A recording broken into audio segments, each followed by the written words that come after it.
من الشيطان الرجيم.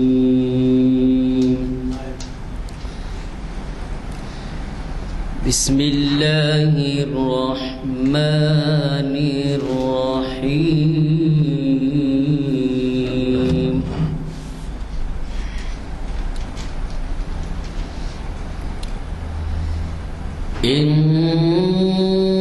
إنا فتحنا لك فتحا مبينا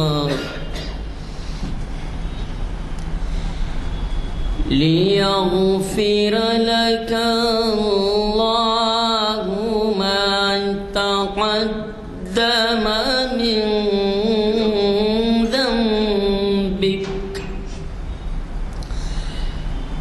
من ذنبك وما تأخر ويتم نعمته عليك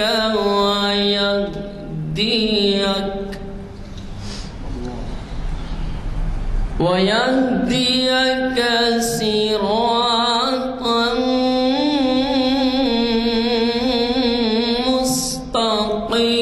مستقيما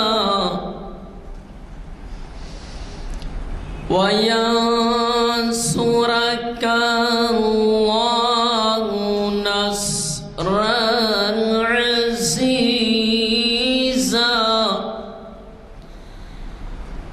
هو الذي أنزل السكينة في قلوب المؤمنين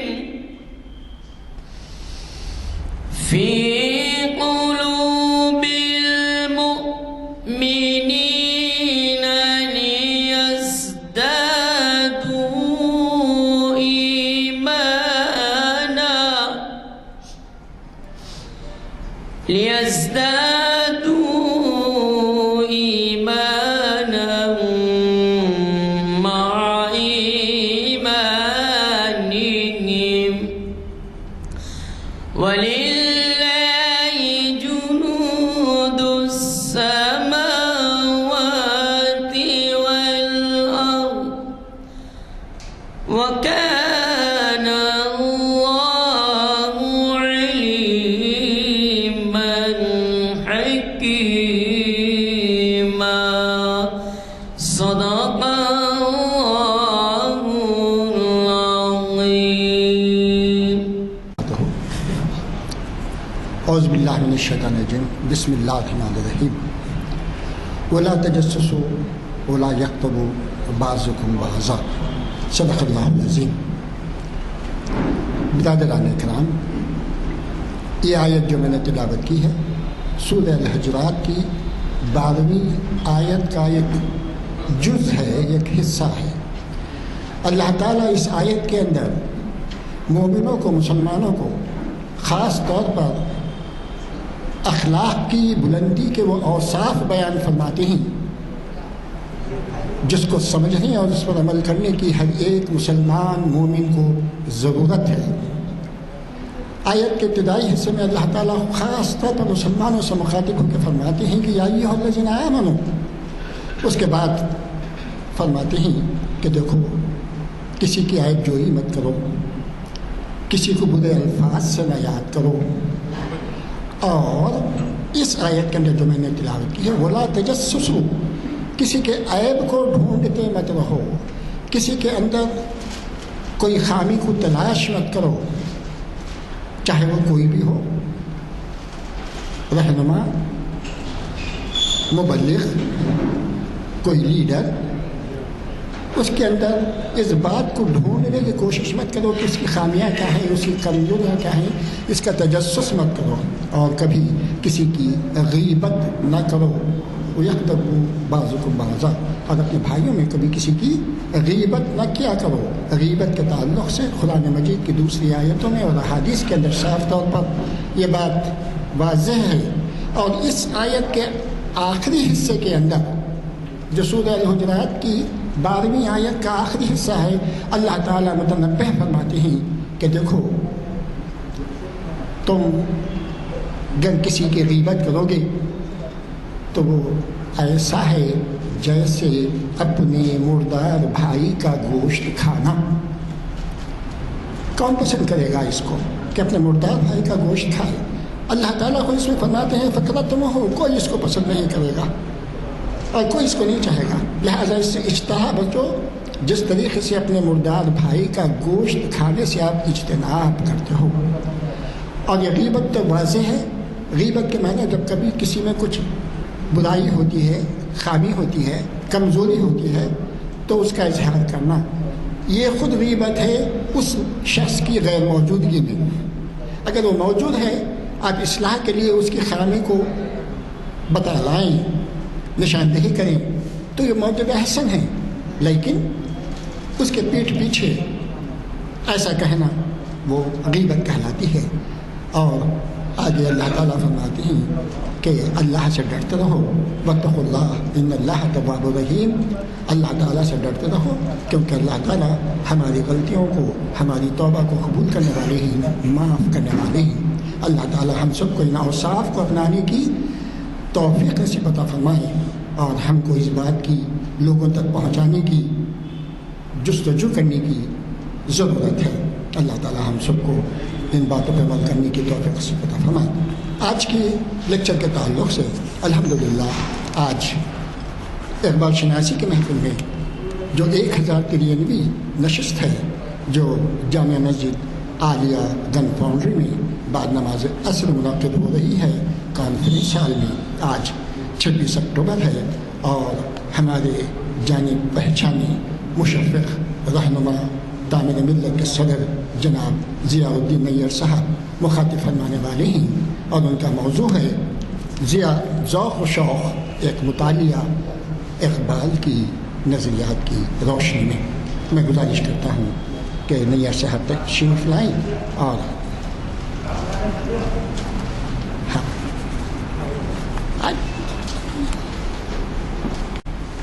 آپ کے ذہن میں آ جائے گا وہ کیوں لکھیں اس طرح کی بات۔ دین و شریعت کی بقا و دوام ام الکتاب و سنت سے وابستہ ہے، وہ مربوط ہے۔ جب تک کہ کتاب و سنت باقی ہیں دین و شریعت باقی ہے اور محفوظ ہیں، لیکن امت کی بقا اور وحدت ختم نبوت کی بقا سے کے عقیدے سے وابستہ ہے۔ جب تک ختم نبوت کا عقیدہ ہے یہ امت واحدہ کی حیثیت سے باقی رہے گی۔ یہ قادیانی تحریک کا زمانہ تھا جب کہ مولانا نے یہ لکھا، اور آج بھی ذرا قادیانی زیادہ نارتھ انڈیا میں کام کر رہے ہیں۔ بسم اللہ الرحمن الرحیم، نحمدہ ونصلی علی رسولہ الکریم۔ محترم مالی جناب غلام یزدانی صاحب سینئر ایڈوکیٹ، جناب افتخار حسن صاحب، جناب زین العابدین صاحب اور ناظم صاحب، برادران عزیز، السلام علیکم ورحمۃ اللہ وبرکاتہ۔ ابھی تعارفی کلمات آپ کے سامنے بیان ہوئے، اور میں کوئی نیا آپ لوگوں کے لیے نہیں ہے، آپ میں سے بہت سارے لوگ ہم ایک دوسرے کو جانتے ہیں، اور بار بار ہر جگہ یہی پیغام دیا جا رہا ہے کہ نئی نسل کو آپ جو ہے نئے زمانے کے جو تقاضے ہیں ان کو پیش نظر رکھتے ہوئے ان کی تربیت کرو۔ اقبال کے پاس بھی اس کی تعلیمات ملتی ہیں، اور اقبال سے ہٹ کے آج کی مختلف تنظیمیں کوشاں ہیں کہ نوجوانوں میں ایک بیداری پیدا ہو جائے۔ اب وہ بیداری پیدا ہونے کے لیے بہت سارے لوگوں نے مشورہ دیا کہ آپ نوجوانوں کو جو ہے کلام اقبال کے پس منظر میں ان کی تربیت اگر کی جائے تو جوش و خروش کے ساتھ وہ بات پوری ہو سکتی ہے.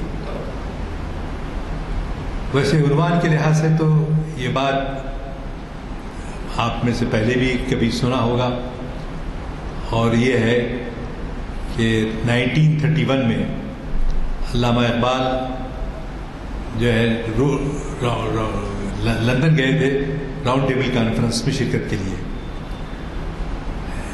اور اقبال کے لیے لندن کی فضائیں نئی نہیں تھیں، پہلے بھی جا چکے تھے، وہاں 3 سال رہ چکے تھے، اور پھر کافی عرصے کے بعد پھر آپ کو جانے کا موقع ملا. انگریز جو نیگوشیشن کرنے کی کوشش کر رہے تھے ہندوؤں اور مسلمانوں کے درمیان، جو ہے اس کے وہ بہت کوشش کر رہے تھے، اور وہیں سے یہ افراط و تفرید کے معنوں میں ہوا کہ سب سے پہلے تو 1886 میں مسز اینی بیسنٹ نے کانگریس کا پتھر رکھا، سنگ بنیاد رکھا. کون؟ Mrs Annie Besant. اور اس وقت جو ہے انگریز تنگ آ چکے تھے کہ اب مزید ہم لوگ یہاں ہندوستان میں ایسٹ انڈیا کمپنی نے یہ فیصلہ کر لیا تھا کہ ہم واپس جائیں گے. ایسے موقع پر لارڈ ہیوم اور اینی بیسنٹ نے جو کانگریس قائم کی، اس کے تقریباً جو ہے 20 سال کے بعد مسلمان جو ہے مسلم لیگ قائم کرنے کی طرف ایک ری ایکشن تھا کہ ہمارے حقوق کو حاصل کرنے کے لیے. عزیزان گرامی، جیسا آپ جانتے ہیں کہ مسلمانوں سے انگریزوں نے حکومت لی تھی، حکومت چھینا تھا، اقتدار لیا تھا، تو حق تو یہ تھا کہ مسلمان انگریزوں سے ایسے ہی جنگ کرنا چاہتے تھے جیسا کہ یہاں، کیونکہ ہمارا دیا ہوا علاقہ ہے، ہم کو واپس ملنا چاہیے. مسلم لیگ کا یہی مطالبہ تھا. 1918 میں گاندھی جی ساؤتھ افریقہ سے انڈیا واپس آ گئے. اس وقت کانگریس میں محمد علی جناح بھی تھے، اور ان کے ساتھ ساتھ جو ہے اس زمانے میں گوپال کرشن گوکھلے بھی تھے. اور ہارڈ لائنرز میں، جیسا کہ ہم اب سمجھ سکتے ہیں آج کل کے ہارڈ لائنرز کو نہیں، تو ان میں گنگادھر تلک، گرو گولوالکر جونیئر ہے ان میں، اور جو بار بار اپلیکیشن لکھ کے انگریزوں سے کوشش کر کے وہ جو ہے ان کو جیل خانے سے رہا کیا جاتا تھا. کس کو؟ یہی آپ کے سلطان بازار پہ ایک مجسمہ ہے، اس کا نام یاد نہیں آ رہا ہے. ساورکر، ویر ساورکر. ویر ساورکر، ویر بولتے ہیں لیکن وہ ویر تھے نہیں کدھر سے. ہمیشہ جو ہے کوشش اجازت لے کر جو ہے جا کے وہاں بیٹھ جاتے تھے. تو ویر ساورکر، ظفر علی خان کا ایک شعر ہے، بھارت کی بلائیں دو ہی ہیں. اس زمانے میں بھارت کی بلائیں دو ہی ہیں، ایک گاندھی کا چکر اور دوسرا ویر ساورکر. تو ویر ساورکر کو اچھی طرح سمجھ گئے تھے، اور جناح صاحب کو یہ بھی اندازہ ہو گیا تھا کہ گاندھی جی کو میں ریسیو کرنے کے لیے سی پورٹ گیا، ان کا ریسیپشن کیا، ان کو استقبال کیا. تو ابتداءً تو کانگریس میں رہے، لیکن بعد میں ان کے نظریات میں بھی تغیر آیا، تبدیلی آئی، اور وہ بھی ان ہارڈ لائنرز کے گروپ میں شامل ہو گئے. تو ہمارے بعد میں جو ہے آپ کو لندن جا کے بیٹھ گئے محمد علی جناح صاحب. تو ان کو واپس ہندوستان لانے کے لیے یہ مسلمانوں کے مسائل کو پیش کرنا انگریزوں کے قابل، آپ کے جیسا قابل کوئی اس وقت نہیں ہے. آپ آ جائیے. تو لائق علی خان صاحب اور دوسرے ابوالکلام آزاد تو نہیں، لیکن لائق علی خان صاحب بہت کوشش کر کے محمد علی جناح کو آمادہ کیا کہ آپ ہندوستان واپس آئیں، اور آپ ہمارے کیس کو آپ جتنا اچھا کوئی پیش نہیں کر سکتا. تو چنانچہ اس کے بعد انگریزوں نے استعمال کیا مولانا آزاد کو.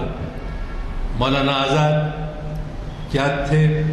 بولتے تھے گاندھی جی کہ میں آپ کے شیروانی کی جیب میں رہتا ہوں، آپ جب چاہے جو مجھ سے اسے حاصل کر سکتے ہیں. وہ بات ایسی ہی ہوئی جیسے کہ ہمارے ممبر آف پارلیمنٹ نے ایک پرسوں کہا کہ ہم لوگ جو ہے ATM مشین سے جیسے پیسے نکالتے ہیں اس طرح سے پالیسیز کو بدلتے رہتے ہیں. تو اس زمانے میں یوں سمجھیے کہ یہ مسلمانوں کو اپنے طرف کر کے ایک پارٹی بنائی انہوں نے مسلم لیگ کے نام سے. بہت دنوں تک مسلم لیگ اور کانگریس میں اتفاق بھی تھا، اور بعد میں اختلاف شدت کے ساتھ اس زمانے میں ابوالکلام آزاد جو ہے 2 مرتبہ کانگریس کے جو ہے وہ تھے کہ کیا کہتے ہیں کانگریس کے صدر تھے. کون؟ ابوالکلام آزاد. ابوالکلام آزاد 2 ٹرم رہے، اور تیسرا ٹرم بھی رہتے وہ تو شاید ہندوستان کی تقدیر کچھ اور بدلی ہوئی ہوتی جو آج کل جن حالات سے دوچار ہے. تو اب اس کے بعد کانگریس جو ہے یہ الزام لگانے لگی کہ آپ پاکستان کا مطالبہ کیے ہیں، آپ کو جو ہے ادھر ہی جانا چاہ رہی ہے. تو اس پس منظر میں 2 گروپ مسلمانوں کے ہو گئے. ایک تو یہ ہوا کہ جو ہے پاکستان کے ساتھ ہم کو جانا چاہیے، اور ایک گروپ یہ ہوا کہ ہم جو ہے اسی وطن میں ہم رہیں گے کیونکہ یہ ہمارے آبا و اجداد کی مقابلہ کیا انگریزوں سے، اور ہماری سے زمین چھین کر ہم کو ہی واپس ظفر. ایسی عمر میں ان کے سامنے خان جو ہے ان کے بیٹوں کے سر کاٹ کر ان کو ایک توشے کے طور پر پیش کیے. تو اس عالم پیری میں ایک بادشاہ کا کیا حال ہوا ہوگا. اس کو پھر وہاں سے رنگون لے کے چلے گئے برما میں، وہاں دفن کیے. تو برادران عزیز، یہ جو بیک گراؤنڈ میں آپ کے سامنے رکھ رہا ہوں اس کا یہ ہے کہ مسلمان ہر چیز سے کچھ بدل سکتا ہے لیکن ایمان سے نہیں پھر سکتا. آج کے جو حالات ہیں، جو ایمان فروشی کرنے والے الحمدللہ ابھی تک تو نہیں ہیں، لیکن کوشش پوری جو ہے گورنمنٹ کی یہ ہو رہی ہے کہ یہاں سے ان کو مسلمانوں کو اپنے بھاجپا جماعت میں شریک کر لیا جائے، اور یا جو ہے بھاجپا سے ہٹ کر ہم جو ہے یا تو ان کو یہ کہیں گے کہ گرو گولوار کی جو کتاب ہے اس میں انہوں نے واضح طور پہ لکھا ہے کہ یہاں رہنے والے اگر ہندو راشٹر میں شامل ہونا چاہتے ہیں تو یہاں رہے، ورنہ ان کا یہاں پر رہنا، وہ مسلمان ہیں اور ان کو جو ہے ہم ہندو نیشنلزم کے میں داخل نہیں کر سکتے. تو یہ شدید نقطہ نظر جو آیا اور جس کو بہت سارے چند مسلمانوں نے ابوالکلام آزاد کے انتقال کے بعد کوشش کی. بڑے بڑے لوگ تھے، ضیاء الرحمن انصاری تھے، اور جو ہے جمیعت العلماء کے لیڈرز تھے، یہ سب کوشش کر رہے تھے. لیکن یہ جو الزام لگایا گیا کہ پاکستان بنانے میں ہندوستانی مسلمانوں کا ہاتھ ہے، یہ انتہائی غلط الزام ہم پر لگایا گیا، اس لیے کہ ہم اپنے ہاتھوں سے جو انگریزوں کو ہینڈ اوور کیے تھے وہی زمین ہم مانگ رہے تھے. لیکن کانگریس بھی اب تک ہمارے ساتھ جو سلوک رہا وہ قابل ستائش نہیں رہا. لیکن ہندوتوا فورسز بڑی ہی چابک دستی سے انہوں نے پارلیمنٹ میں اکثریت حاصل کر لی. اب ہم کو اپنا جو کام کرنا ہے وہ یہی ہے کہ مایوسی کسی کی طرف نہیں جانا کہ ہمارا کیا ہوگا، ہمارے بچوں کا مستقبل کیا ہوگا، یہ تمام چیزیں. لیکن قرآن میں بار بار آتا ہے لا تائسوا من روح اللہ، اللہ کی رحمت سے مایوس نہ ہو. لا تقنطوا من رحمت اللہ، اللہ کی رحمت سے مایوس نہ ہو. اللہ کی مدد آئے گی بشرطے کہ ہم ثابت قدم رہیں. اور بعض لوگ بولتے ہیں یہ جذباتی بات ہے، ایسا کیسے ہو سکتا ہے. کسی بھی معاملے کے اندر اگر مایوسی آ گئی تو آدمی وہیں ختم ہو جاتا ہے. اور کلام الہی ہے، اللہ انسان کی فطرت سے بخوبی واقف ہے. اس حالات میں ہم کو اپنے پڑوسیوں میں، اپنے مساجد میں، اپنے گھر جہاں جہاں آپ کی پہنچ ہو سکتی ہے ان کو طمانینت بخشی. ایسا ہے کہ اللہ کی رحمت تم پر آئے گی بشرطے کہ تم مومن ہو. ان صلاتی و نسکی و محیای و مماتی للہ رب العالمین. یہ ساری ہماری عبادتیں، ہماری ریاضتیں، ہمارے خیرات جو کچھ ہے ہم اللہ ہی کے لیے ہے، اللہ ہی کے لیے دیتے ہیں. تو یہ سپردگی اگر نہیں ہے اللہ کے احکام کی بنا پر پھر اللہ کی مدد نہیں آئے گی. لیکن کیا حضرت موسیٰ علیہ السلام جب دریائے نیل میں سے گزر رہے تھے بنی اسرائیل کو لے کر، تو پیچھے جو فالوورز تھے وہ لوگوں نے کہا سمندر پاٹ دیا گیا ہے، جیسا سامنے والے نکل رہے ہم بھی اس کے پیچھے نکل سکتے ہیں. لیکن اللہ کا کہنا یہ تھا کہ بیچ دریا میں ان کو غرق کر دیا اور ختم ہو گئے. اسی طرح یہ واقعہ حضرت حضور اکرم صلی اللہ علیہ وسلم کی جب اللہ کا حکم ہوا کہ آپ جو ہے ہجرت کریں، مدینے کو جائیں. پہلے 70-75 لوگ عارضی طور پر حبشہ بھیجے گئے تھے. لیکن حبشہ سے کون؟ پہلے حضرت عثمان غنی رضی اللہ تعالیٰ عنہ کے جو ہے جن کی شادی 2 لڑکیوں سے حضور صلی اللہ علیہ وسلم کی، تو وہ بھی اس قافلے میں تھے جو حبشہ گیا تھا. لیکن جب اللہ کے رسول کو اللہ نے حکم دیا معراج کے واقعے کے بعد، معراج کا واقعہ اصل یہ اس کا مرکز ہے آج کے موضوع کا کہ ذوق و شوق یہی تھا کہ مدینے سے آپ کے مدینے سے نہیں بلکہ انگلینڈ سے وہ ناراض خفا سے تھے، مایوس تھے. کون؟ علامہ اقبال. تو انہوں نے وہ وہاں سے چھوڑ دے کر اس کانفرنس کو، وہاں سے جو ہے آپ لبنان گئے، بیروت گئے. لبنان میں جب آپ پہنچے تو راشد رضا ایک قرآن کے مصنف تصنیف ترجمہ کیا تھا انہوں نے، وہ بھی راشد رضا بھی مصر سے لبنان میں آ گئے تھے. اور وہاں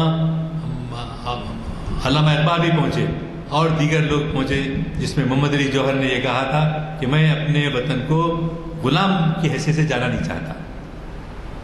تو ان کا وہ اللہ تعالیٰ نے ان کی اس تمنا کو پورا کیا. وہیں ان کا انتقال ہوا اور بیت المقدس میں محمد علی جوہر کی تدفین ہوئی. اس رات جو ہے جب مدینے بیروت میں جب تھے تو اس رات کو جو ہے شب معراج تھی. شب معراج کا جو واقعہ ہے آپ جانتے ہیں کہ اللہ تعالیٰ جب حضرت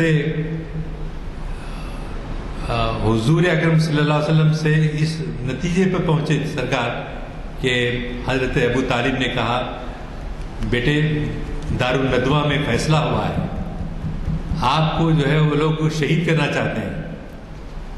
میں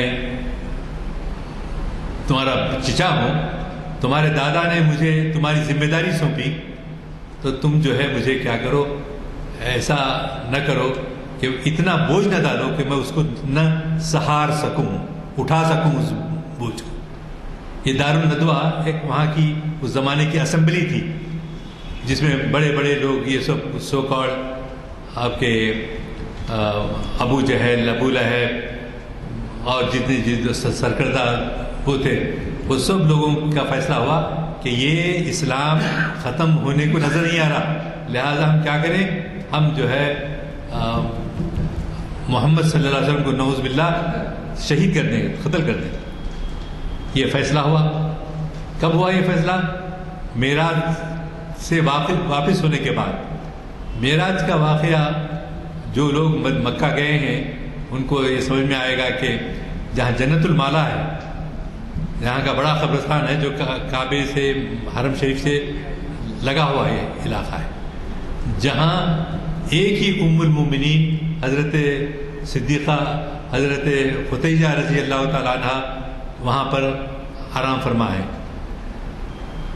تو محمد رسول اللہ ویسے سب کے ساتھ آپ کا محبت کا سلوک رہتا، آپ کی دیگر امہات المومنین جو تھیں ان سے محبت رہتی، لیکن ان سب میں زیادہ جو ہے آپ بی بی خدیجہ کو چاہتے تھے۔ تو جب فیصلہ مکہ فتح ہو گیا، مکہ فتح ہونے کے بعد لوگ سمجھے کہ اب محمد رسول اللہ مکے میں فاتحانہ شان سے داخل ہو رہے ہیں، تو اب کیا کریں گے؟ اب جو ہے اب ہمارے یہاں کے جو لیڈرز تھے ان کے مکانوں میں رہیں گے شاید، یہ تصور تھا۔ لیکن رسول اللہ نے کہا کہ میں آج کی رات جو فتح مکہ ہوا ہے وہ رات جنت المالا میں گزارنا چاہتا ہوں۔ جنت المالا کیا ہے؟ جہاں پہ بی بی خدیجہ کی خبر ہے۔ وہ ایک ہی ام المومنین ہے جن کی 4 بیٹیاں تھیں۔ تو کیوں حضور اکرم صلی اللہ علیہ وسلم نے ایسا فیصلہ کیا؟ کیوں جو ہے رات وہاں گزارنے کا فیصلہ کیا؟ اس لیے کہ وہی خدیجہ رضی اللہ تعالیٰ عنہا تھیں جنہوں نے اپنے مال و دولت اور تجارت کے لیے حضور صلی اللہ علیہ وسلم کو اثاثہ دیتے کہ آپ جا کے تجارت کر کے اس میں جو شیئر مل سکتا ہے مجھے شیئر دے دو۔ ان کی دیانت داری سے متاثر ہو کر بی بی خدیجہ کی جو خدمات اسلام کے فروغ ہونے کے لیے جو ان کی کنٹریبیوشن تھی اس کو آپ نے بھولا نہیں۔ فتح ہونے کے بعد تقریباً 10 سال ہو چکے تھے، آپ نے بی بی خدیجہ کی خدمات کو بھولا نہیں، اور ان کو کیا کیا؟ اس کے عوض میں وہ مکے کی فتح جو حاصل ہوئی تھی وہ آپ نے رات وہاں پر گزاری۔ تو ہم اگر غور کریں تو اپنی خواتین کے ساتھ ایسا ہمارا سلوک ہوتا ہے، جو مثالی ہمارے حضور کا ہے تعلق، ہم اپنی بیویوں کے ساتھ اور اپنی بہنوں کے ساتھ، اپنی بیٹیوں کے ساتھ جہاں اتنا ظلم کیا جاتا تھا، عورتوں کو قتل کیا جاتا تھا، سب سے پہلے بی بی سمیہ رضی اللہ تعالیٰ عنہ کے شہید ہوئی، پھر بی بی اسما رضی اللہ تعالیٰ عنہ جو حضرت ابو بکر صدیق کی بیٹی تھی، وہ جو ہے روزانہ غار ثور میں جو قیام پذیر ہو گئے تھے کہ دشمن آ کر دیکھ نہ لے، تو چنانچہ آپ پہنچ کر جو ہے غار ثور میں آرام کرتے ہیں۔ اور ابو بکر صدیق رضی اللہ تعالیٰ عنہ مکے سے روزانہ ان کے بیٹے ابو بکر مکے میں آپ کی تلاش کے لیے کیا کیا کام ہو رہے ہیں، کیا کیا سازشیں پھیلائی جا رہی ہیں، دن بھر کی خبریں لا کے پہنچاتے ہیں۔ اور اسی طرح ان کی بیٹی بی بی عائشہ صدیقہ رضی اللہ تعالیٰ عنہ کی بہن، وہ کیا کرتی تھی؟ ٹفن تیار کر کے، توشہ تیار کر کے ان کو بھجواتی۔ تو ایک دفعہ کیا ہوا، آپ کے ان کی دامن اس کو باندھنے کے لیے، ٹفن باندھنے کے لیے کوئی کپڑا وپڑا نہیں ملا، ناڑا جیسا ہوتا ہے یا کچھ ایسا چیز جو باندھی جاتی ہو، نہیں ملی۔ تو آپ نے اپنے کرتے کے دامن کو پھاڑ کر وہ جو ہے ٹفن کو باندھا تھا۔ تو اس لیے جو عربی جانتے ہیں ان کو معلوم ہے کہ ان کا نام اس دن سے ذات النطاقین پڑا۔ نطاق کہتے ہیں پھٹا ہوا کپڑا، تو اس کو باندھ کر کتنی محبت بیٹے بھی حضرت ابو بکر صدیق کے اور ان کی بیٹی بھی یہاں سے لے جا کے وہ پہنچاتی ہیں۔ تو اس بات میں لانا چاہتا ہوں وہ یہ ہے کہ حضور اکرم صلی اللہ علیہ وسلم جب غار ثور میں آرام کر رہے تھے اور آپ کے پیر مبارک پر سر رکھ کر لیٹ گئے تھے، اس عرصے میں حالانکہ پوری سوراخوں کو جو ہے کپڑا پھاڑ کر، چندیاں پھاڑ کر سب پورے غار کو بند کر دیے تھے کہ کوئی سوراخ سے موذی جانور آ کے کاٹ نہ لے. تو لہٰذا اس کے بعد آپ نے کیا کیا؟ اس کے بعد دیکھا کہ ایک سانپ جو ہے آپ کے انگوٹھے کو کاٹ لیا، وہ زہر چڑھنے لگا، اور حضور اکرم صلی اللہ علیہ وسلم کی نیند میں حالت میں تھے. تو حضرت ابوبکر صدیق ٹس سے بس ہونا نہیں چاہ رہے تھے. کیوں؟ کہ آپ نیند سے بیدار ہو جائیں گے. اتنا خیال رکھا. اور اس کے بعد جب پسینے کی بوندیں چہرے انور پر گری تو آپ بیدار ہو گئے.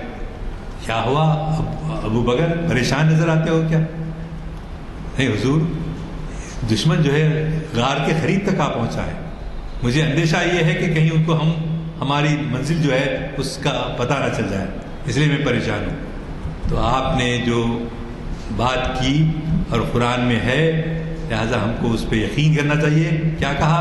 لا تحزن ان اللہ معنا.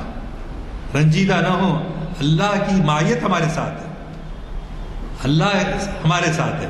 وہ یقین ہمارے دلوں میں پیدا ہونا ہے. ہمارے عوام میں، خواص میں، جمعہ کے خطبوں میں، انڈیویجول ملاقاتوں میں دیکھو بھائی اللہ پہ بھروسہ رکھو، مایوس نہ ہو، اس لیے کہ اللہ کی معیت آئے گی. ہمارے دشمن ہم سے زیادہ یقین رکھ رہے ہیں آج کل. ان کو یقین کس باتوں پہ ہو رہا ہے؟ تو اصل میں ہم یہ دونوں جو نبیوں کے قصے میں نے آپ کے سامنے بیان کیے، حضرت موسیٰ علیہ السلام کا، حضرت حضور اکرم صلی اللہ علیہ وسلم کا، تو اس کے باوجود بھی ہماری جو کیفیت ہے ہم جو ہے بھول جاتے ہیں. تو ایک تو ضرورت ہے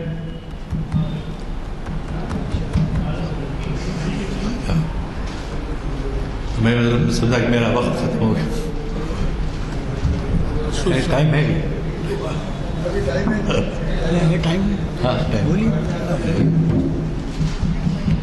تو میں نے دونوں واقعات جو ہمارے انبیاء اکرام کے ہیں اور ان کی مدد اللہ نے جس طرح کی، آج اللہ کی مدد ہم سے دور نہیں ہے. اللہ کی مدد ساتھ ہے، بشرطے کہ ہم ویسا ایقان رکھیں، ویسا یقین رکھیں. اسی کو اقبال نے کہا تھا، یقین افراد کا سرمایہ تعمیر ملت ہے. یقین افراد کا سرمایہ تعمیر ملت ہے. تو ہمارے دوست بولیں گے بھئی اپنی جماعت میں آگے وہی جماعت ہے کیا خالی تعمیر ملت؟ ایسا نہیں ہے، سبھی کے لیے ہے. تو آپ لوگ اپنا نام رکھیں اقبال کے کلام کے اس سے. نظر اللہ پہ رکھتا ہے مسلمان غیور، نظر اللہ پہ رکھتا ہے مسلمان غیور. موت کیا شے ہے فقط عالم معنی کا سفر. ہم موت کے بارے میں بہت ڈرتے ہیں کہ بھئی کیسا ہوگا، وہ کیفیت دیکھ کے، لیکن اگر یقین آ جائے تو پھر اللہ کی مدد ہماری خبروں میں بھی رہے گی. لیکن وہ یقین پیدا ہونا ہے جس کا ان شہیدوں کی دیت اہل کلیسا سے نہ مانگ. کون کہہ رہے؟ اقبال کہہ رہے ہیں، مشورہ دے رہے ہیں کہ تم جو ہے انگریزوں سے جا کے مل کر، ایک ٹانگے والا تھا، یکا چلاتا تھا لاہور میں، دلی میں. اب وہ دور نہیں رہا، نظر نہیں آ رہے کہیں بھی ٹانگے. یکا نظر نہیں آ رہے. یکا کہاں ہے؟ ہاں یکا نہیں، یہ معلوم بھی نہیں ہوں گے یکا کا. ہاں اس کو یکا بولتے تھے اس زمانے میں. تو بہرحال وہ جو ہے یکا چلاتا تھا، عبد القیوم نام تھا اس کا. یکا چلانے والا عبد القیوم جو ہے ایک غیر مسلم جو ہے کیا کرا، جوش میں آ کے مسلمان کو، ایک ہندو کو جو ہے قتل کر دیا. تو قتل کرنے پر ان کو سزا ہوئی اور عبد القیوم صاحب کو. تو کچھ دن گزرنے کے بعد لاہور کے اکابر، کراچی کے اکابر علامہ اقبال کے پاس گئے. جا کر انہوں نے کہا کہ عبد القیوم کو آپ انگریزوں کے بڑے بڑے عہدوں پر گورنر سے ان سے آپ کے تعلقات ہیں، آپ سفارش کر کے ان کو آزاد کرا دیجیے۔ تو اقبال کچھ سوچ میں پڑ گئے، اور پڑھنے کے بعد کچھ دیر کے بعد انہوں نے کہا کیا عبدالقیوم کمزور پڑ گیا ہے؟ کیا عبدالقیوم کمزور پڑ گیا ہے؟ تو جو اصحاب گئے تھے انہوں نے کہا نہیں حضور، وہ تو کہتا ہے کہ میں نے شہادت خریدی ہے، اللہ کی شہادت میں لینے کے جذبے سے اس کو قتل کیا جو ہمارے رسول کو ایذا پہنچانے کی کوشش کر رہا تھا۔ تو اقبال سنے، تو میں اس کی شہادت کی تمنا میں دخل دینا نہیں چاہتا، میں اس کی شہادت، تو یہ یقین والا، اور وہ کیا ہے دیکھیے آپ، وہ جو ہے پڑھا لکھا نہیں ہے، گریجویشن نہیں کیا، کسی دینی مدرسے میں زانو ادب طے نہیں کیا، لیکن وہ ایمان، وہ یقین کے بارے میں علامہ اقبال کہتے ہیں ان لوگوں سے، ان شہیدوں کی دیت اہل کلیسا سے نہ مانگ۔ دیت یعنی وہ جو خون بہا دے کے مقرر ہوتا تھا اس زمانے میں کہ ایک آدمی کی جان کا خطرہ ہے تو اس کو کتنا پیسے دینا چاہیے، تو وہ دیت قدر و قیمت میں ہے خون جس کا حرم سے بڑھ کر۔ وہ عبدالقیوم کا جو خون ہے اگر وہ شہید ہوتا ہے تو بھی حرم سے بڑھ کر ہے اس کی شہادت، کیوں کہ اس نے اپنی جان کا نذرانہ پیش کیا۔ تو کہاں ہیں ایسے لوگ؟ زمانہ پکار کر کہہ رہا ہے کہاں ہیں اہل ایمان؟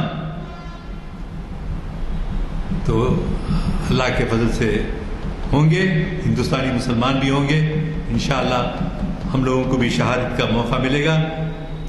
تو اے مرد مسلم تجھے کیا یاد نہیں، قرآن کی ایک آیت ہے کیا کہ اے مرد مسلمان تجھے کیا یاد نہیں کہ اللہ کی مدد ہر نیک آدمی کے ساتھ ہوتی ہے، کیا تجھے واقف نہیں ہے؟ تو اسی طرح جب ہم درود شریف پڑھتے ہیں، اور یہ درود شریف ہم کو کثرت سے پڑھنا چاہیے، ان حالات کے اندر بہت ہی جو ہے ہم بھول جاتے ہیں۔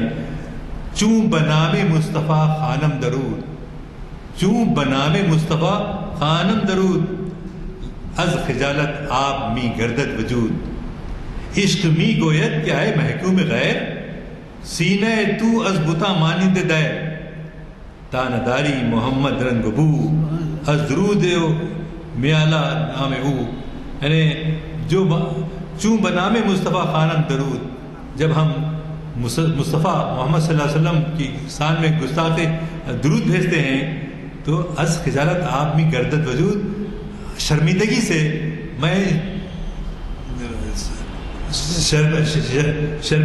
میں کیا ہو جاتا ہوں، پورا پسینہ پسینہ ہو جاتا ہوں۔ از خجالت آپ می گردد وجود، از خجالت پسینے سے، شرمندگی سے، عشق می گوید کیا ہے محکوم غیر، عشق کہتا ہے کہ تیرے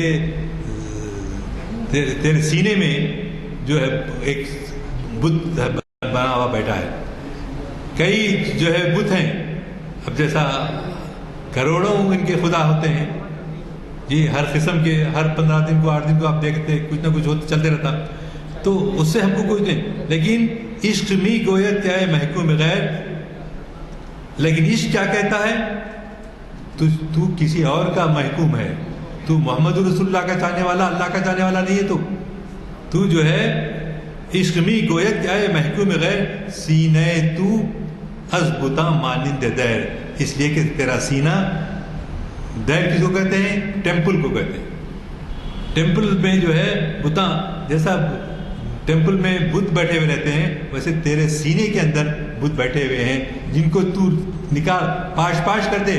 وہ کس طرح سے پاش کر دے؟ وہ ایمان کے ذریعے، ایقان کے ذریعے، شہادت کے کلمے پڑھنے کی وجہ سے، روزانہ استغفار پڑھنے سے۔ اللہ کے رسول استغفار پڑھتے تھے، لوگ پوچھتے تھے اللہ کے رسول آپ کو تو جنت یقینی ہے، آپ کیوں پڑھتے ہیں؟ تو اللہ کیا میں اللہ کا شکر گزار بندہ نہ بنوں؟ اللہ کا شکر گزار بندہ نہ بنوں، اس لیے درود کثرت سے، درود سے، سبحان اللہ کلمہ شہادت، سونے سے پہلے، سونے کے بعد قل اللہ احد، اس میں کتنی جو ہے سارے بت پاش پاش ہو جاتے ہیں. از خلاج تان داری از محمد رنگ بو، از درود خود میالہ نام ہو. تو جب تک اپنے سینے کو بتوں کی محبت سے پاک نہیں کر دے گا، تجھے وہ محمد صلی اللہ علیہ وسلم کا رنگ تجھ پر نہیں چڑھے گا. تو یہ ہے. اسی طرح ایک تو یہ ایمان کی طرف، دوسری جو صورت ہے، ہم جو کچھ ہم کو اللہ نے دیا ہے ہم سمجھتے ہیں کہ یہ ہمارا ہی ہے. کئی وقت آپ کو بھی ہوتا ہوگا جب بستر پہ جا کے لیٹ جاتے ہیں، بھائی آج نہیں کل کبھی بھی خبر میں جانا پڑے گا تو کیا کیسے اندھیرے میں کیسے رہیں گے. تو یہ خوف خدا ہے، اس پہ بے یقینی کی کیفیت نہیں، بس خوف خدا داری ہونا. اسی لیے لوگ جو اپنے ایثار و قربانی سے کام لیتے تھے. حضرت ابوبکر صدیق غزوہ تبوک میں ان کو حکم ہوا کہ بھائی تبوک کے جنگ میں 30,000 لوگوں کی ضرورت ہے. تو 30,000 لوگ جمع ہو گئے اور حضرت عمر فاروق سے پوچھا گیا آپ کیا دے رہے ہیں؟ تو انہوں بولے میں اپنے جتنا سامان ہے گھر میں اس کا آدھا حصہ دے رہا ہوں. اور کوشش یہ ہوتی تھی کہ حضرت عمر جو ہے حضرت ابوبکر صدیق سے آگے بڑھنا چاہتے تھے، لیکن اس مرتبہ بھی کیا ہوا، ان کو شکست ہوئی کہ وہ آدھا دیے. تو اسی لیے اقبال نے اس کو بہت اچھی طرح منظوم کیا. پروانہ کو چراغ ہے بلبل کو پھول بس، صدیق کے لیے ہے خدا کا رسول بس. یعنی یہ وابستگی، یہ دلبستگی، یہ فدویت، اپنے آپ کو فدا کرنا، دیا ہوا اللہ کا ہی ہے، اللہ کا مال اس اللہ کے راستے میں دینا. تو یہ ایقان و ایمان ہونا. پروانے کو چراغ ہے بلبل کو پھول بس، صدیق کے لیے ہے خدا کا رسول بس. یہ حکمت ملکوتی، یہ علم لاہوتی، یہ ذکر نیم شبی، مراقبے و سجود، جو رات میں تہجد کٹ کے پڑھتے ہیں، اس کے سامنے گڑ گڑاتے ہیں، روتے ہیں. اگر یہ سب کرنے کے باوجود اگر خود تجھے انسانیت سے محبت نہیں ہے تو بیکار ہے.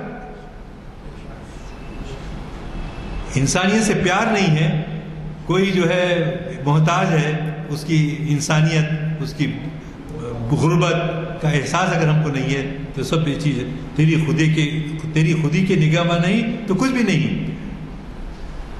حضرت علی رضی اللہ تعالیٰ عنہ ایک مرتبہ مسجد نبوی میں تھک کے جو سو رہے ہیں اور چہرے پر پیٹھ پر جو ہے مٹی ریت جو ہے گری ہوئی ہے. حضور صلی اللہ علیہ وسلم آگے دیکھتے ہیں تو آنکھ لگی ہوئی ہے حضرت علی کی رضی اللہ تعالیٰ عنہ. تو پھر آپ نے مسکراتے ہوئے ان کو خطاب کیا دیا، ابو تراب. سورہ آپ کے اقبال کی نظم جو شکوہ میں ہے اس میں اس کا ذکر ہے. تو آپ کو اتنا اچھا لگا ان کا وہ انداز جو سوئے ہوئے ہیں کہ آپ نے ان کو ابو تراب کا لقب دیا. اور دوسرا لقب کیا ہے، حیدر کرار. دشمن کو پے بپے، کرار بولے تو ضرب پر ضرب، ضرب پر ضرب، موقع ہی نہیں دینا اس کو دشمن کو. تو یہ جو ہے حضرت علی رضی اللہ تعالیٰ کا دوسرا لقب ہے، کیا، حیدر کرار. اور تیسرا کیا ہے، فخر. کون سا فخر؟ خے سے نہیں، قاف سے.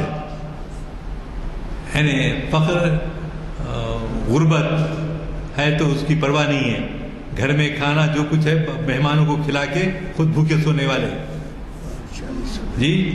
تو یہ ہے. اور آپ کا لقب تیسرا کیا تھا، باب العلم، کیونکہ سارے علوم جو ہے حضرت علی کے تھرو جو ہے ملتے ہیں. تو خودی کی اس کے لیے یہ شعر مجھے بہت پسند ہے اور سب بہت آسان ہے، ہر شخص یاد کر سکتا ہے. کیا، خودی کی خلوتوں میں کبریائی، خودی کی جلوتوں میں مصطفیٰ. خودی کی خلوتوں میں جب تنہائی ہوتی ہے اس کو یاد کرتے رہیے. ایک ایمان کی حلاوت آتی، ایمان کی حلاوت ملتی ہے. اور جب یہ تو تنہائی میں ہوتا ہے، دن میں آپ اگر کسی کی ضروریات کو پورے کر دے رہے ہیں، کسی کے کام آ رہے ہیں، تو وہ جو ہے جلوتیں ہیں. وہ خلوتیں تھیں، یہ جلوتیں ہیں. خلوت میں آدمی تنہا عبادت کرتا ہے، لیکن جلوتوں میں انسانیت کو فائدہ پہنچاتا ہے تو خود بخود جو ہے وہ جلوتیں ہوتی ہیں. تو حضرت علی، حضرت ابو طالب کا انتقال ہوا، بی بی خدیجہ الکبریٰ کا انتقال ہوا، معراج میں ناکامی سے واپسی ہوئی. تو اللہ میاں اتنے سو مصیبتیں دیکھنے کے بعد اللہ کے رسول سے پوچھتے ہیں کیا آپ حکم دیتے ہیں تو پہاڑوں کے جو پہاڑ ہیں بڑے بڑے، ان پہاڑوں کو دشمن کے میں دبا کر اس کو تباہ کر دے گا. کون؟ ایک ملک الجبال، پہاڑوں کا فرشتہ. وہ اللہ کے حکم سے حاضر ہوا تو آپ نے کہا نہیں، چھوڑ دیں، ان کو معاف کر دیں. یہ نہیں تو کم ان کی آنے والی نسل اسلام قبول کرے گی. یہی خان متا نصر اللہ، قرآن میں آیا متا نصر اللہ، اللہ کی مدد کب آئے گی؟ اتنی پریشانی ہوگی. تو ہم کو ایسی پریشانی بھی ہو سکتی ہے. تو نبیوں کا آزمائش ہم کی نبیوں کی آزمائش. اور طائف کا سفر کتنا بھیانک تھا آپ جانتے ہیں کہ اس کے بعد ہی اللہ نے ہجرت کا حکم دیا. یہ علماء لکھتے ہیں کہ اضطراری نہیں تھا، یہ اختیاری تھا. اختیاری بولے تو حضرت علی نے سے پوچھا گیا اگر آپ بولے تو ان کو سزا دے دیں گے، آپ بولے نہیں دینے کا. یہ کیا ہے؟ یہ اختیاری تھا. یہ آپ حکم دے دیتے تو پہاڑ تہس و نہس ہو جاتے تھے. لیکن طائف کا سفر بھی ناکام ہوا. تو اس کے بعد آپ جو ہے بیت عقبہ اولیٰ، بیت عقبہ ثانیہ اور 73 لوگ مصعب بن عمیر کو ایز اے ٹیچر پہلے سے بھیج دیے. تو یہ حضور اکرم صلی اللہ علیہ وسلم کے پاس تمام چیزیں جو ہے بہت ہی اس پہ نظم و ضبط کے ساتھ ہوتا تھا. ایسا نہیں کہ جو ہے کوئی عجم کوئی اختیار نہیں تھا. تو ایک بات کہتے ہوئے میں اپنی گفتگو ختم کرتا ہوں کہ اللہ کے تو ایک جگہ ہمارے لاہور میں ایک بزرگ ہیں، ان کا انتقال نام غالباً عبد القدوس گنگوہی رحمۃ اللہ علیہ. عبد القدوس گنگوہی رحمۃ اللہ علیہ کو کسی نے کہا کہ آپ اگر معراج میں آسمانوں پہ جاتے اور جنت کی سیر کرتے اور دشمنوں کے بارے میں آپ دیکھتے کہ جھوٹ بولنے والوں کو کیا سزا دی جا رہی ہے، تولنے میں کرنے میں جو شکایت کو تمام کا نظارہ کیا آپ نے. کون؟ حضور اکرم صلی اللہ علیہ وسلم نے. تو عبد القدوس گنگوہی رحمۃ اللہ علیہ کہتے ہیں کہ اگر مجھے معراج نصیب ہوتی تو میں وہاں دیکھنے کے بعد واپس نہیں آتا. جنت مل گئی، اب کیا کرنے کا جا کے بول کے. تو ایک ولی میں اور ایک نبی میں یہ فرق ہوتا ہے. ولی کیا کرتا ہے؟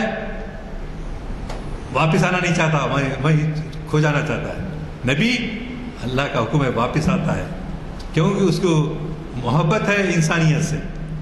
تو یہ ایک ایسی حقیقت ہے جس کو ہم غور و فکر کرتے رہیں تو ہمارے ایمان میں اضافہ ہوگا، حلاوت آئے گی، اور جو ہے ساتھ ساتھ ہم جو ہے اس پیام کو، اقبال کے پیام کو عام کرتے رہیں گے انشاءاللہ. آپ صرف آج کی مسجد عالیہ میں نہیں بلکہ جہاں جہاں بھی ممکن ہے ہم یہ پیام کو عام کریں انشاءاللہ. ہم یقینی محکم کے ساتھ عمل پہم محبت فاتح عالم جہاد زندگانی میں ہے. یہ مردوں کی شرط ہے.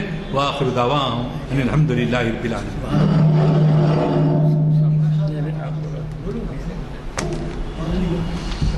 السلام علیکم ورحمۃ اللہ وبرکاتہ.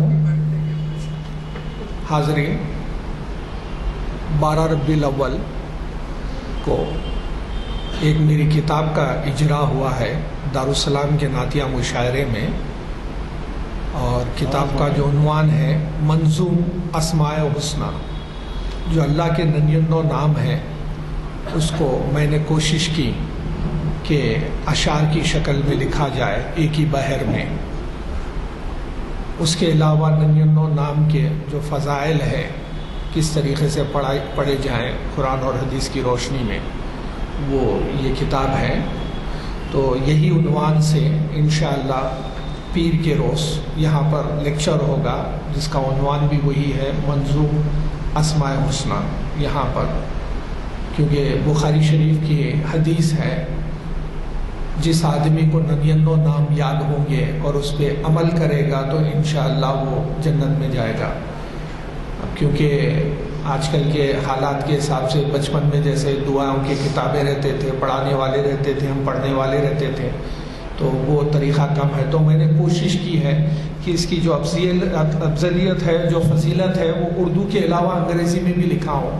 تو کوشش کی جا رہی ہے۔ افتخار بھائی ہمارے دوست احباب ہے، تو حیدرآباد کے ہم مسجدوں میں یہ کاپیاں رکھ رہے ہیں، تو یہاں بھی ابھی 1-2 کاپی اوپر رکھے ہیں اس کتاب کے مصلیوں کے لیے پڑھنے کے لیے۔ اس عنوان سے پیر کے روز یہ لیکچر ہوگا، اور اس کتاب کو میں پیش کرنا چاہوں گا ہمارے قابل احترام جناب ضیاء الدین نیّر صاحب۔ آپ کا نام لکھیے۔ شکریہ۔ کتاب کے بعد نسیم نسیم ناوید، پورا نام کیا ہے؟ راشد نسیم ندوی، وہ اور ہمارے مرحوم سید خلیل عبدالرحیم قریشی صاحب اور میں، 3 ہم لوگ، اور ایک اولیو ہاسپٹل کے جو ڈائریکٹر ہیں وہ، یہ 4 مل کے ہم اپنے اپنے مقالے لکھ کے لائے تھے، اور ہمارے گلشن خلیل میں ہی اس کا ذکر ہوا تھا۔ اور واقعی اگر اسماء حسنہ کو ہم یاد کر لیں اور اس کا شعور ہمارے ذہن میں ہوگا تو اللہ کے حضور حق ہونے میں بڑی مدد ملے گی۔ بڑے بہت کام کی چیز ہے۔ میری کوشش یہ رہی کہ جیسے کہ بچپن میں ہم جنا گنا منا پڑھتے ہیں، کوئی بولے نہ والد بولے نہ والدین بولے، اس کے معنی بھی تقریباً 90% نہیں معلوم رہے، تو اس کے باوجود بھی یاد کر لیتے، کیوں بولتے وہ آہنگ میں ہے، ترنم میں ہے۔ تو میں نے کوشش کی ہے کہ 99 نام کو 99 اشعار میں سالم بحر میں پیش کی ہے۔ تھوڑا میرا کام علم عروض پہ ہو رہا ہے، تو اس لحاظ سے میں سمجھا کہ جب یہ بحر میں آئیں گے تو یاد کرنے میں خاص طور سے اسٹوڈنٹ کو بہت ہی آسانی رہیں گی۔ بچپن میں حافظہ تیز رہتا ہے، یاد ہو جاتا ہے، جیسے اقبال کا ترانہ ہے، تو اس طریقے سے ہر اسٹوڈنٹ یاد کرنا چاہیے۔ دعا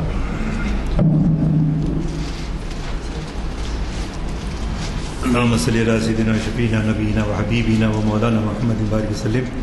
ربنا اللهم اعز الاسلام والمسلمين، اللهم انصر الاسلام والمسلمين، اللهم انصر من نصر دين محمد مصطفى صلى الله عليه وسلم. ربنا اللهم اجعلنا منهم، ربنا اللهم اغزل من خزل دین محمد مصطفیٰ صلی اللہ علیہ وسلم. ربنا ولا تجعلنا منهم. اے اللہ ہم سب کو ایمان کی طاقت عطا فرما، تجھے اور رسول پاک سے سچی محبت ہمارے دلوں میں ڈال دے. اے اللہ جو پریشان حال ہیں، جو بیمار ہیں، ان کی بیماریوں کو دور کر دے، پریشانیوں میں شفا عطا فرما. اے اللہ جو بچے علم نافع، قلب خاشع، نفس خانے حاصل کر رہے ہیں ان کی مدد فرما. اے اللہ جو بیمار ہیں ان کی بیماری دور کر دے، اور جو پریشان ہیں ان کی پریشانیوں کو دور کر دے، اور بچوں کو علم نافع حاصل کرنے کا ذوق عطا فرما. ساری دنیا میں مسلمان جہاں جہاں پریشان حال ہیں ان کی پریشانیوں کو دور کر دے. یزدانی صاحب اور ان کے رفقا کو صحت یاب کر، اور مسعود صاحب نے جو تالیف کی ہے اس کا صحیح استفادہ ہم سب اٹھائیں. ربنا تقبل منا انک انت السمیع العلیم وتب علینا انک انت التواب الرحیم. صلی اللہ تعالی علی خیر خلقہ ونور عرشہ سیدنا مولانا محمد وعلی آلہ وصحبہ اجمعین. آمین برحمتک یا